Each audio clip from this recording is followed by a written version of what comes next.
Hi everyone, welcome back to my channel. So today is the day 3 of autumn series. We have done these elements in first 2 days. So if you want, you can get a link into my description section and you can refer to those videos as well. So in today's video, we are going to paint 2 more elements. So first I'm going to cover one more leaf. It is very simple, but I am going to show you everything step by step. So even if you are a beginner, you can paint these things easily. So let's start with today's video. So for the first element, I have created a basic guideline like this, creating 3 bigger leaves, little bit pointed. You can have your own leaf shape to start with, but this one is the simplest one to do. So that's why I'm doing it. Now you can have little bit serration around the edge like we did for this particular one, as you can see. But to making it little bit simple, because we have 3 leaves, so I'm keeping it on the smooth side only. So the edges are smooth, little bit pointed and broad bigger leaf. I have created 3 like these. So the basic guideline is done. Now with the help of watercolor, we are going to paint this. So I'm using size 02 round brush. You can use anything which is on this smaller side if you are a beginner, because if you are working with the bigger brush, this could be little difficult for you if you are a beginner. So start creating these things with smaller brush. Now I am using orange color and I have mixed just a little hint of red to make it little vibrant, and I am creating these leaves with the help of orange color. So in this particular step, I am not doing anything fancy. I am just applying orange color around the leaf area. In this way, we are doing 2 things. First, we are adding first layer of colors into the leaf. Second thing, we need little wetness into our sheet. So both things you can achieve with this particular step. Now do this for all the 3 leaves that you have. Plus also you can create stems with the help of similar color.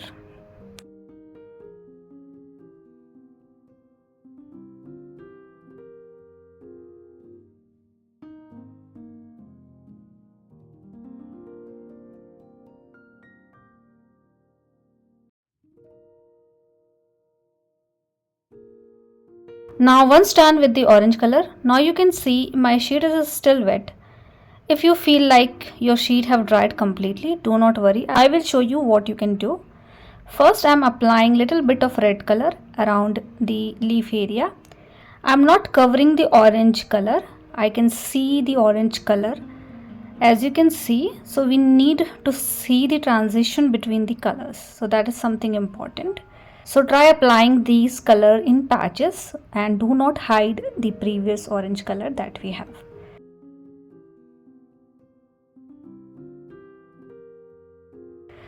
Now if your sheet have dried and you are applying, what you can do is just clean your brush and wipe out the excess water with the help of tissue paper, and then just go around the edge like this with very soft hand. Now your brush is damp. Damp means not too wet, not too dry, and you're going around the edge blending the orange and red color together so that you can avoid any hard edges which is forming because your sheet is dried. So whenever you are trying to apply some another color onto the dry sheet and you want to avoid any hard edges, you can just clean your brush and try doing something like this. So let me show you one more time. So this particular leaf is completely dry. I'm adding the red patches like this, and now you can see the hard edges we can see. So just clean your brush and then just go around the edges and try to blend it, and you will see a better result as compared to the previous one. So this is what something you can do.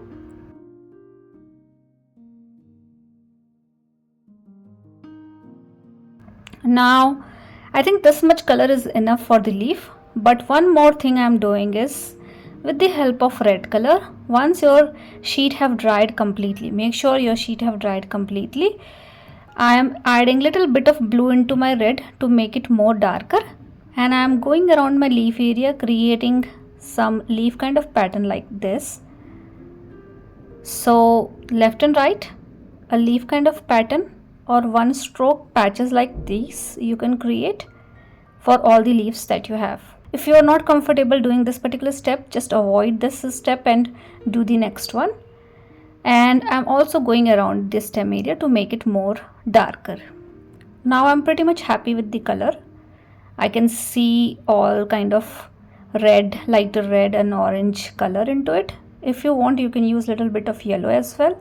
That is also fine, but use yellow in this start. So when you have applied orange color, at that point of time you can use yellow color as well. Now I'm mixing all the three primary color and making it a brown shade. So with the help of same brush, this is on the fine side, so I have a fine tip, and with the help of fine tip of brush you can create some lines and pattern which we usually see into the leaf area with the help of brown color. Now my sheet have dried completely. Make sure your sheet have also dried completely, otherwise you won't able to see these lines if your sheet is either damp or wet. So make sure you are doing this when your sheet have dried completely, and you can start creating these lines. Basically these are like tree branches.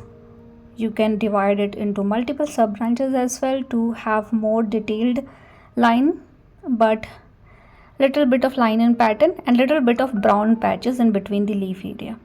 And we are done with this particular one.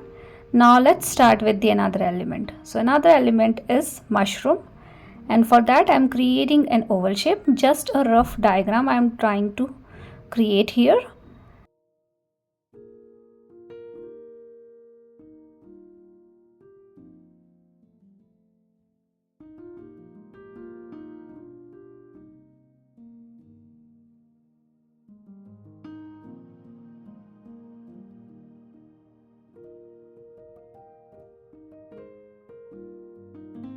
So I have created a basic structure of mushroom. As you can see, I have divided the oval shape into two. The smaller portion is very smaller and bigger portion is quite bigger.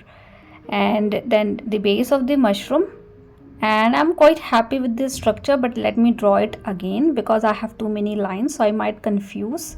So I'm doing it again on the clean sheet so you can also see it better what kind of shape we are getting. So we have created something like this. The base is coming from the center of the smaller section that we have, remember that. And I think this much is enough.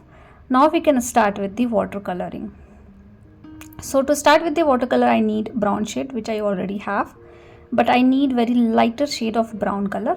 So I'm using very light shade of brown, which means I have added too much water into very lighter shade of brown color.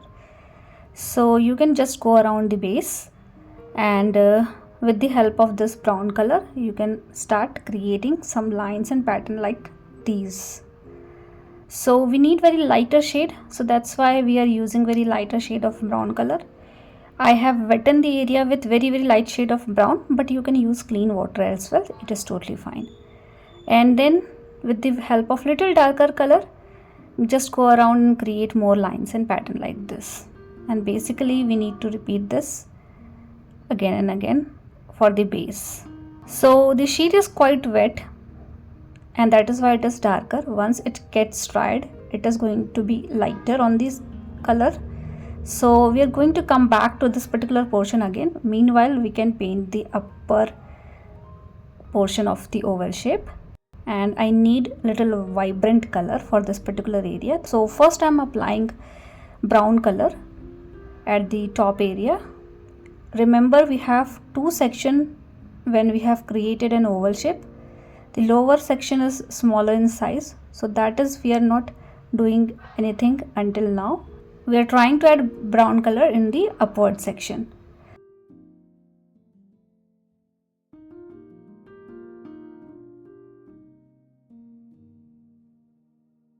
Now I am adding little bit of red in between.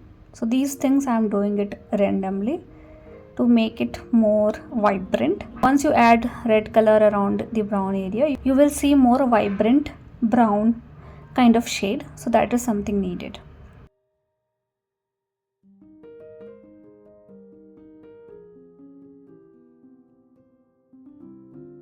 So just try to add patches of red and then blend it with the help of dim brush. And remember one thing, you need to take your time to do anything. You don't have to match my speed, because sometimes I show things in a little bit speed way and you might confuse and you might follow my speed. So that is absolutely you should not do.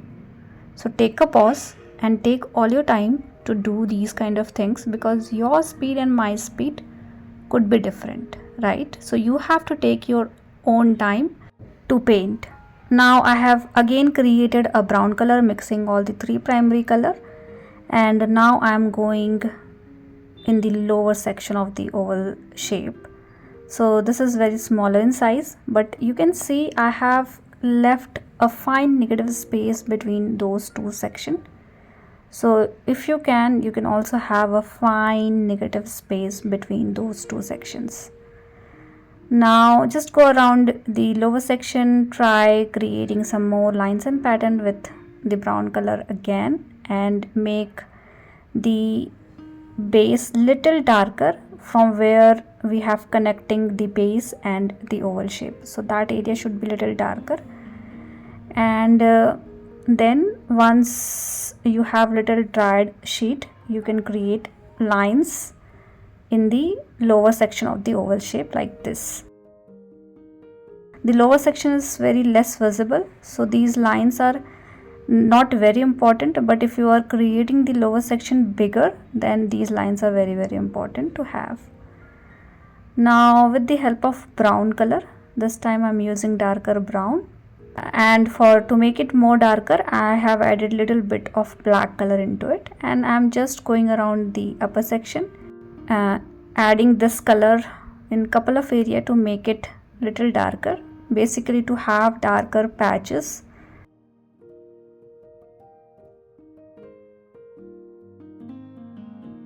We are almost done with today's video, just little bit detailing here and there, and we are done. So this is the third day of autumn series.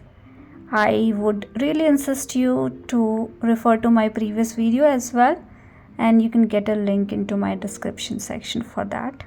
And please do subscribe to my channel if you like my videos, and please do let me know if you have any kind of feedback for me. And thank you so much for watching. See you all in the next video with some more autumn elements.